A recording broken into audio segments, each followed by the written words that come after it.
up there. And the sun is blinding right there, let me tell you. I don't see, oh, actually I do see something else as well. There's some greater kudu coming up here on the left-hand side as well. Oh, yeah, There's a couple of them. Those are both female greater kudu. I see one here and one over here. They're females, you can tell, because they don't have horns. If they were male greater kudu, they would not only have horns, but the horns on a male greater kudu grow to be about 6 feet long. Sorry, just the horns alone grow to be about 6 feet long here.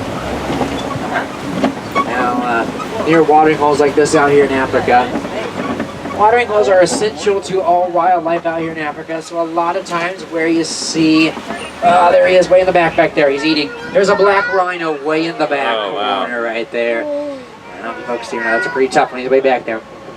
That's pretty rare though, I know it's pretty far away, but that's pretty rare. There's only about 5,000 black rhinos left in the whole world. They weigh about 3,000 pounds and can still charge you at speeds of about 35 miles per hour. Black rhinos are actually extremely fast, and I must really quite realize that.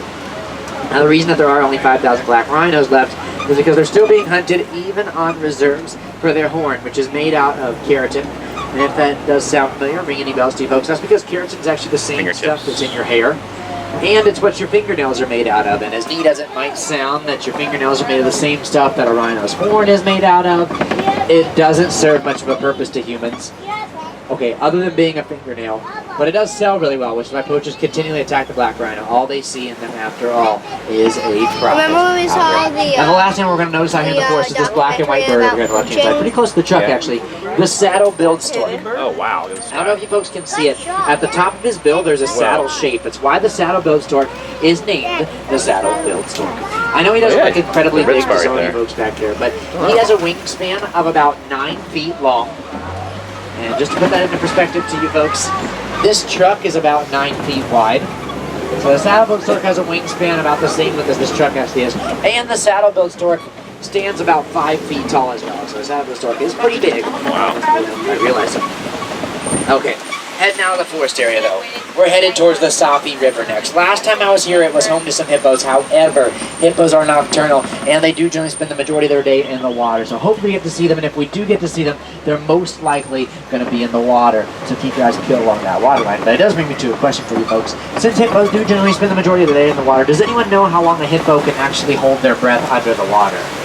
Have a guess. 8 hours. Not quite that long. It's actually less than you might think. One actually just came up right here. Moving right here? I don't know where he went. See him right there, buddy? 30 minutes. We're getting closer. We're in the minutes now. Ah, here he is. He's swimming in the water right there. They actually hold their breath for only about 6 to 8 minutes. 6 to 8 minutes. So a hippo can hold their breath. They weigh about 5,000 pounds on average, one of Africa's most dangerous creatures as well. When you see a hippo swimming through the water like they're doing right now, they don't swim like you and I do. Notice how they dive to the bottom, and then they actually start walking across the bottom of the water.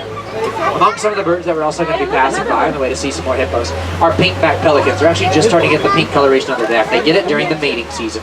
And they also nest in groups of 20 to 50 pairs of them all in one place. That's about 100 pink-backed pelicans all in one place. Alright, now I purposely did this. I saved my last fact for you folks about the hippo for last. My favorite. Both interesting and pretty fitting. The name for a group of hippos is actually called a bloat. It's called a bloat of hippos. Alrighty, I guess one dangerous creature in Africa, the hippo, deserves another dangerous creature in Africa. On the left-hand side, yeah, the Nile crocodile. Oh, left-hand side, there's a whole bunch of them over there as well. Down below. Now the crocodiles out there grow to lengths of about 20 feet on average and have an average weight of about 500 pounds as well. Look at the one in the water there. He's pretty big. A couple of them in the water there. And they actually don't eat too often. The guy right here? The Nile crocodile usually eats one meal every week. Once a week do they have crazy. But they can also last up to a month without eating anything at all if there is a scarcity of food. So it's very rare that you ever will get to see a Nile crocodile eating out there. But we are heading out of the forest in the river area towards an entirely different ecosystem. It's called the Serengeti grasslands. And last time I was in the Serengeti grasslands, they were huge. Spanned for hundreds of miles, you saw a variety of wildlife, but unfortunately that wildlife last time were hiding near tall grasses and tall trees. Not expect much of the same, so make sure you keep your eyes peeled near tall grass and tall trees. In fact, this baobab tree up here does mark the entrance into the Serengeti grasslands. The baobab tree is also known as the upside down tree because it looks like it's roots from the top. They will store a lot of water in their trunk and remain leafless for about 9